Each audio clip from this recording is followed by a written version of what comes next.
was identified as mentally retarded, put back from the 5th grade into the 4th grade, and stayed in that category until I got out of high school. I don't have any college training, but I met a high school teacher who one day changed my life. I was waiting on another student, and when he came in, he said to me, "Young man, go to the board and write what I'm about to tell you."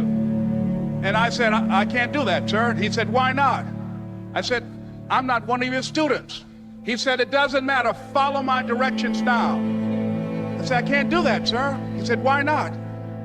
I said, "Because I'm educable, mentally retarded." And he came from behind his desk and he looked at me.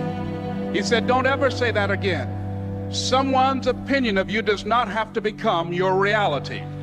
And as he talked, my heart began to beat fast. Tears began to run down my eyes, and I was in the back just listening to him, because the speech he was giving, that speech was for me. And he said, "Les Brown," he said, "if you want to do anything worthwhile in life, you've got to be hungry." I told Mr. Washington I wanted to become a disc jockey. And so I started working to develop myself. He said, "I want you to practice every day being a disc jockey." I said, "But I don't have any job now." He said, "It doesn't matter." He said that it's better to be prepared for an opportunity and not have one than to have an opportunity and not be prepared. And as I was working to develop myself, I applied for a job as a disc jockey, WMBM on Miami Beach. I went to a guy named Milton Butterball. I said, "How you doing, Mr. Butterball? I'd like to get a job as a disc jockey." He looked at me, he said, "Do you have any broadcast background?" I said, "No, sir, I don't." "Do you have any journalism background?" I said, "No, sir, I don't." He said, "We don't have any jobs available." I said, "Yes, sir." I went back to Mr. Washington and I told him. He said, "Don't take it personally." He said, "Most people are so negative, they will have to say no 7 times before they say yes." He said, "Go back again." So I went back again. I said, "How you doing, Mr. Butterball? My name is Les Brown." He said, "I know what your name is. What do you want?" I said, "I'd like to know whether or not you have any jobs at disc jockey, sir." He said, "Didn't I just tell you yesterday we didn't have any jobs?" I said, "Yes, sir, but I know whether or not somebody got laid off or somebody was fired, sir." He said, "No one was laid off or fired. Now get on out of here." I came back the next day like I was seeing him for the first time. I said, "Hello, Mr. Butterball, how are you?" He looked at me with rage. He said, "Go get me some coffee." I said, "Yes, sir." And I went to get him some coffee. After a while, I would give them lunch and dinner, and I would go in the control rooms and take the disc jockeys their food, and I would not leave until they would ask me to leave.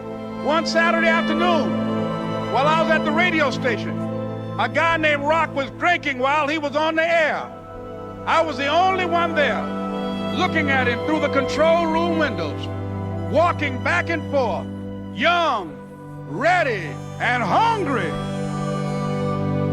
Pretty soon the phone rang, and it was the general manager. And I answered the phone. I said, "Hello?" He said, "Les, this is Mr. Klein." I said, "I know." He said, "Rock can't finish his program." I said, "I know." He said, "Would you call one of the other DJs in?" I said, "Yes, sir." I hung the phone up. I said, "Now he must think I'm crazy." I called my mom and my girlfriend, Cassandra. I said, "Y'all turn up the radio and come out on the front porch. I'm about to come on the air." I waited for about 20 minutes, and I called him back. I said, "Mr. Klein, I can't find nobody." He said, "Young boy, do you know how to work the controls?" I said, "Yes, sir." He said, "Go in there and don't say nothing here." I said, "Yes, sir." I couldn't wait to get behind those controls. I put on an old Stevie Wonder record called Fingertips. I sat down behind that turntable. I said, "Look out, this is me, LB Triple P, Les Brown, your platter playing papa. There were none before me, and there will be none after me. Therefore, that makes me the one and only. Young and single and love to mingle, certified, bona fide, indubitably qualified to bring you satisfaction, a whole lot of action. Look out, baby, I'm your love man." I was hungry. I was hungry. You got to be hungry. Begin to know that you have greatness within you.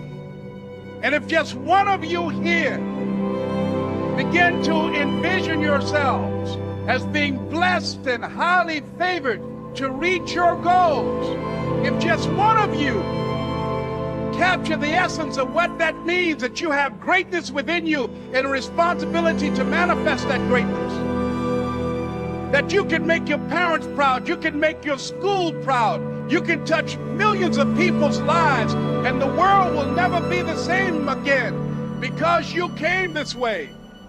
It was hard, ladies and gentlemen, coming to speak to people. And I was facing financial difficulties in my own life. I was behind on my bills and my dreams, and I'm saying to them, you can live your dream. It was hard, ladies and gentlemen. It was very difficult to pick myself up each day believing that I could do it. There were times that I doubted myself. I used to ask myself, can I do this? And something said within me, you're the one. Don't give up on your dream. By continuing to push forward, by continuing to run toward my dream, that one day I would have my own talk show. It's a long shot, ladies and gentlemen, from Liberty City, an abandoned building on a floor, never knowing my mother or father. It's a long shot. Being here with you today in this dome in Atlanta, it's a long shot. No college training, labeled educable, mentally retarded, but I kept running toward my dream. Don't stop. Don't stop running toward your dream.